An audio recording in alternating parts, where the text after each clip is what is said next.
अधिकाऱ्यांनी यामध्ये भ्रष्टाचार केलेला आहे त्यांना वाचवण्याकरता त्यांनी असं केलं असावा। कारण की जे पोस्टमॉर्टम रिपोर्ट आहे त्यामध्ये सरळपणे एक नकाशा काढलेला आहे आणि त्या नकाशामध्ये असं नमूद आहे की 5 गोळ्या एका ठिकाणी ग्रुप म्हणून खांद्यात लागलेली आहे आणि बुलेट प्रूफ जॅकेटचा जे स्पेसिफिकेशन आहे त्या मानक प्रमाणे खांदेवर पूर्ण कव्हर असायला पाहिजे।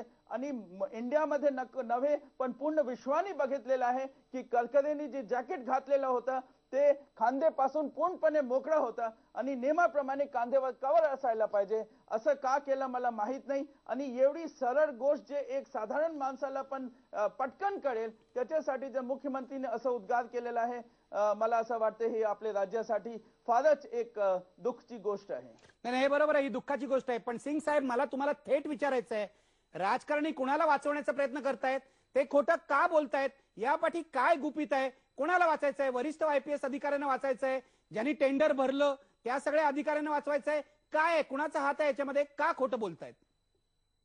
मला असं वाटते की ह्या जे पूर्ण प्रकरण आहे त्यामध्ये जेव्हा 2002 ला जे कमिशनर पोलीस होते आणि त्याच्यानंतर 2004 ला जे कमिशनर पोलीस होते, 2002 ला जेव्हा बुलेट प्रूफ जॅकेट सप्लाय न झाल्यानंतर सुद्धा जे आहे जवळपास 25 लाख रुपये तेव्हाचे पोलीस कमिशनर एम.एन. सिंगनी जे आहे ते ऑर्डर केलं होतं आणि त्याच्यानंतर 2004 मध्ये जेव्हा टेस्ट मध्ये सरळपणे एक उद्गार झाला की यामध्ये बुलेट प्रूफ जॅकेट जे आहे ते पूर्ण चांगलं जसं पाहिजे तसं दर्जेचं नाहीये तरी सुद्धा त्याची खरेदी करण्यात आली। तेव्हा जे आहे नंतर जे पोलीस कमिशनर ए.एन. रॉय होते हे दोन्ही मोठे मोठे अधिकाऱ्यांना बहुतेक मला असं वाटते की त्यांना वाचवण्याकरता जे आहे पूर्णपणे शासनाने असं धोरण घेतलं असेल की बुलेट प्रूफ जॅकेटमध्ये काही उणिवा नाही, जॅकेट चोरी झाला तरी पण ठीक आहे, फाईल गहाळ झाली तरी पण ठीक आहे, बुलेट प्रूफ जॅकेटचे खांद्यावर कव्हर नाही तरी पण ठीक आहे, 2002 ला बुलेट प्रूफ जॅकेट सप्लाय न झाल्यानंतर सुद्धा पेमेंट देण्यात आले तरी पण ठीक आहे।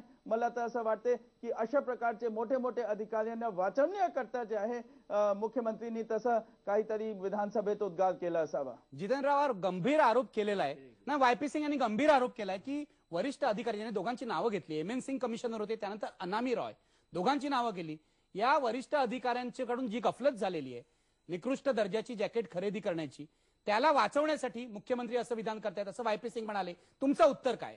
मी पहिल्यापासून डिस्कशन मध्ये सांगतोय की 24 लाखाच्या खरेदीमध्ये एम.एन. सिंग नंतर कोण अनामी रॉय असे 2 आयपीएस ऑफिसर सीपी लेवलचे इन्व्हॉल्ड आहेत आणि त्यांना वाचवण्यासाठी 24 लाखाच्या प्रचंड मोठ्या भ्रष्टाचारात मुख्यमंत्री आहेत, हे हास्यास्पद आहेत। मला जरा थोडासा तुमचं एक हे घेऊ द्या की shoulder blade top region between neck and right shoulder, between neck and right shoulder, right म्हणजे हा धरूया आपण, साधारण मान दुखते असं म्हटल्यानंतर काय करतो रे, माझी मान दुखते रे, माझा खांदा दुखतोय म्हटल्यावर आपण इथे येतो, माझा खांदा दुखतोय म्हणून